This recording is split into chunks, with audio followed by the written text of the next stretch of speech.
Baiklah, selamat pagi semuanya. Selamat datang kembali di mata pelajaran Administrasi Pajak kelas 11 Akuntansi. Hari ini kita akan membahas tentang cara menghitung pajak penghasilan pasal 21 untuk status wajib pajak yang sudah kawin dan istri bekerja dan punya tanggungan 2 orang, ya. Nah, di sini sudah ada kasus, ya. Jadi sudah Pak persiapkan kasus, ya. Nah, ini ya. Yang pertama ada misalnya ya, ada pasangan suami istri, yaitu Pak Susilo dengan Ibu Dewi, ya. Jadi status keduanya di sini adalah kawin istri plus punya tanggungan 2 orang, ya. Jadi antara Pak Susilo dengan Ibu Dewi di sini dia akan statusnya itu tidak berstatus pisah harta, tapi dijadiin satu, ya. Dan di sini sudah ada data gaji pokoknya plus tunjangan, yaitu sebesar 7 juta, ya. Lalu iuran pensiunnya 4,5%, begitu juga dengan Ibu Dewi, ya, dengan status sama, dengan gaji dan tunjangan juga sama, ya. Iuran pensiunnya juga sama, 4,5%, ya. Dan dari data ini kemudian kita akan menganalisa berapa pajak penghasilan pasal 21 yang harus dibayar oleh suami istri ini, ya. Jadi yang pertama kita harus menganalisa dulu, ya, dari penghasilan dari Pak Susilo dengan Ibu Dewi ini dalam sebulan itu mereka mendapatkan, jika digabung, ya, itu mendapatkan 14 juta, ya, datangnya dari Pak Susilo. Gaji Pak Susilo di sini gaji pokok plus tunjangannya sebanyak 7 juta. Selanjutnya istrinya Ibu Dewi dengan gaji pokok plus tunjangan juga sama, yaitu 7 juta.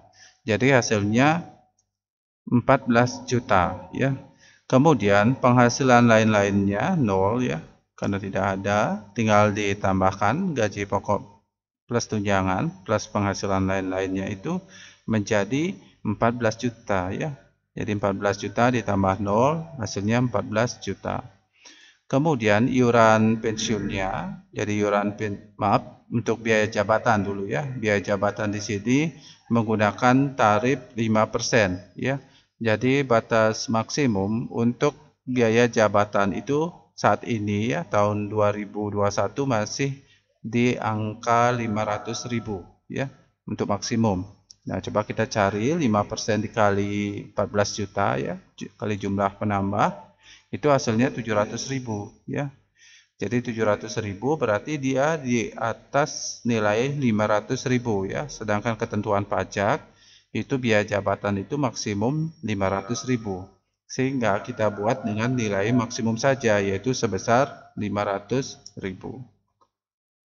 Kemudian ada iuran pensiun, ya. Iuran pensiunnya ada 2, ya.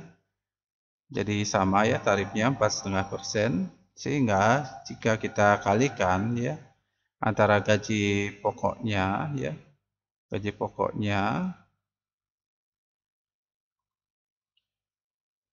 kemudian dikali dengan tarif, ya, kemudian ditambah, ya, ditambah dengan iuran pensiun dari Ibu Dewinya 7 juta dikali 4,5%, ya. Nah, jika kita totalkan itu hasilnya 630.000, ya. Jadi di sini nilainya 4,5% dikali dengan gaji, ya, gaji Pak Susilo dengan Ibu Dewi, ya.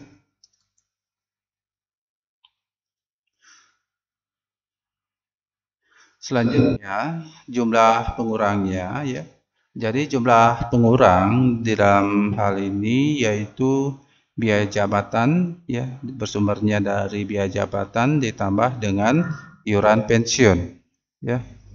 Jadi hasilnya itu adalah sebesar 500.000 ditambah 630.000, itu hasilnya 1.130.000. Sehingga penghasilan dalam sebulan itu jumlah penambah dikurangi dengan jumlah pengurang, itu jadinya 14 juta dikurangi dengan 1.130.000, hasilnya 12.870.000.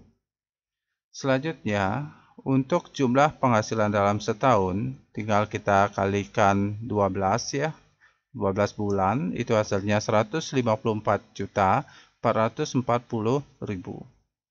Nah, dari data ini kemudian kita analisa ya, penghasilan tidak kena pajak untuk wajib pajak kawin, istri bekerja plus tanggungan 2 orang ya. Jadi di sini untuk wajib pajaknya 54 juta ya. Datangnya dari 4,5 juta dikali 12, itu hasilnya 54 juta. Selanjutnya dengan status kawin, jadi status kawinnya itu 4,5 juta. Kemudian ditambah istri bekerja jadinya 4,5 juta. Maaf ya, untuk istri bekerja 54 juta ya, sama ya. Jadi bersumber dari 4,5 juta dikali 12 jadinya 54 juta. Selanjutnya tanggungannya ada 2 orang. Jadi satu orang itu 4,5 juta ya. Jadi 4,5 juta dikali 2 itu hasilnya 9 juta. Jika kita totalkan secara keseluruhan, di sini wajib pajaknya sebesar 54 juta ditambah dengan status kawin 4,5 juta ditambah istri bekerja 54 juta ditambah tanggungan 2 orang jadi 9 juta ya. Jika kita totalkan keseluruhannya dari wajib pajak sampai tanggungan itu jadinya 121.500.000. Kemudian penghasilan kena pajaknya menjadi jumlah penghasilan dalam setahun dikurangi dengan jumlah PTKP-nya 121.500.000. Hasilnya 32.940.000 ya. Nah, di sini karena kita menggunakan tarif 5% ya, di mana tarif 5% ini memiliki ketentuan bahwa jika penghasilan kena pajaknya itu berada di bawah nilai 50 juta itu dikenakan tarif 5% ya. Karena di sini penghasilan kena pajaknya 32.940.000, maka dikenakan tarif 5% ya. Jadinya di sini tinggal kita kalikan ya, 5% dikali 32.940.000 ya. Dan di sini hasilnya tinggal kita kalikan ya, 5% dikali 32 ya, 940.000, itu hasilnya 1.647.000 ya. Sehingga pajak penghasilan pasal 21 terutang dalam sebulan itu tinggal kita bagi ya. Jadi 1.647.000 dibagi 12. Itu hasilnya 137.250. Sehingga statusnya di sini adalah bayar pajak ya. Baiklah, demikian penjelasan Bapak yang dapat Bapak sampaikan. Terima kasih atas perhatiannya dan selamat pagi.